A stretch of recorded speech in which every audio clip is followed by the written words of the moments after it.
Stop everything, Falcons fans, we've got breaking news out of Atlanta, and it changes everything for Sunday's showdown.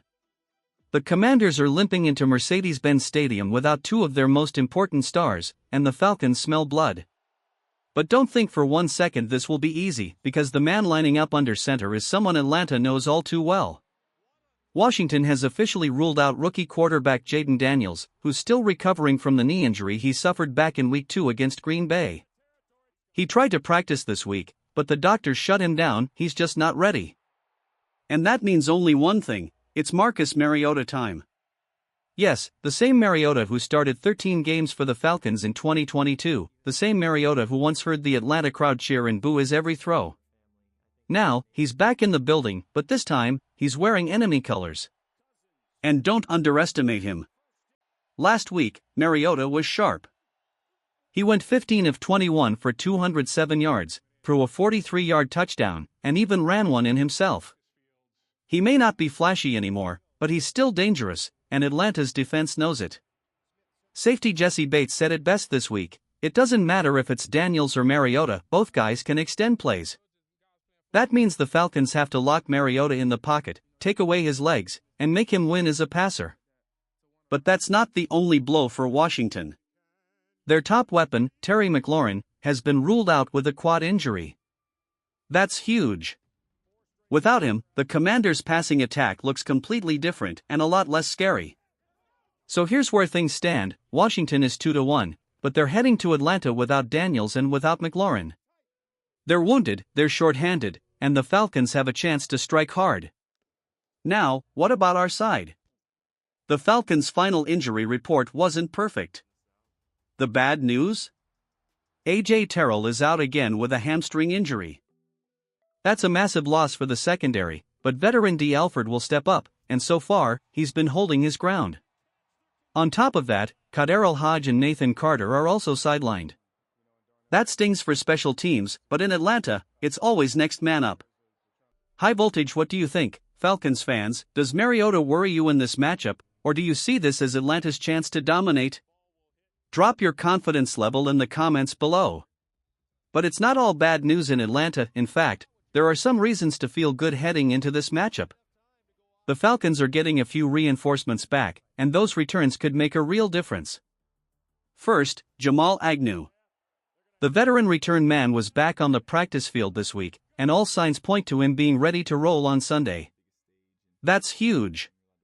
Agnew brings a spark to special teams that Atlanta desperately needs. Field position can flip a game, and with someone as explosive as Agnew back deep, the Commanders can't afford to get sloppy on punts or kickoffs. One mistake, and Agnew can take it to the house. Then there's James Pierce Jr., the rookie pass rusher. He was practicing in full on Friday, which is a massive relief. Pierce has shown flashes of being a real disruptor, the kind of guy who can force Mariota off his rhythm and into bad throws. Against a quarterback who's dangerous outside the pocket, having a young pass rusher with fresh legs is a blessing. And finally, Casey Washington is back. After missing time with a concussion, the wide receiver returned to full participation this week and carries no injury designation. That's another weapon for Michael Penix Jr., and the timing couldn't be better. This offense has had moments of miscommunication and inconsistency, but with Washington back, there's more speed and reliability in the receiver room. But now let's talk about the elephant in the room, special teams. Specifically, the kicker. Parker Romo is still the guy, at least for now. And let's be honest, Falcons fans are nervous. Last week against Carolina, he missed both of his field goal attempts. Both. In the NFL, you can't survive long if you leave points on the field. To be fair, Romo's overall numbers aren't terrible, he's 16-for-19 on career field goals and 9-for-10 on extra points. But when the pressure is on, you've got to deliver. Sunday at home, in a winnable game like this, there's no room for error. The Falcons need Romo locked in, or else what could have been an easy win might turn into a frustrating loss. So where does that leave us? Washington comes in without Jaden Daniels and without Terry McLaurin.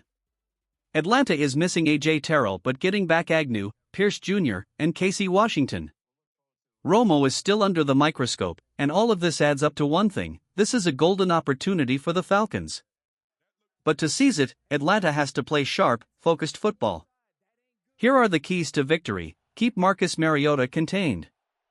Don't let him escape the pocket and extend drives with his legs. Force him to beat you as a passer. Attack Washington's defense early.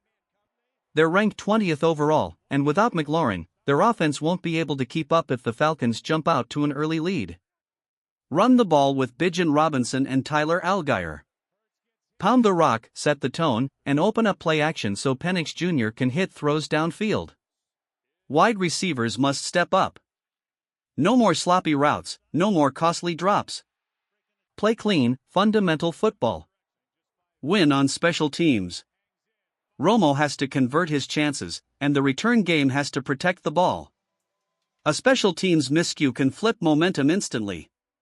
This is Atlanta's chance to make a statement at home. Washington is wounded. The crowd will be loud. The pieces are lining up. But now it's on the Falcons to execute. High voltage Falcons fans, how are you feeling about this one? Do you see Mariota as a threat, or do you think the Falcons will dominate from the start? And how big of a loss is Terry McLaurin for Washington? Drop your predictions, I want to hear them. So here's the question every Falcons fan is asking right now: will Atlanta rise to the moment? The Commanders are walking into Mercedes-Benz Stadium wounded, missing their starting quarterback and their top receiver.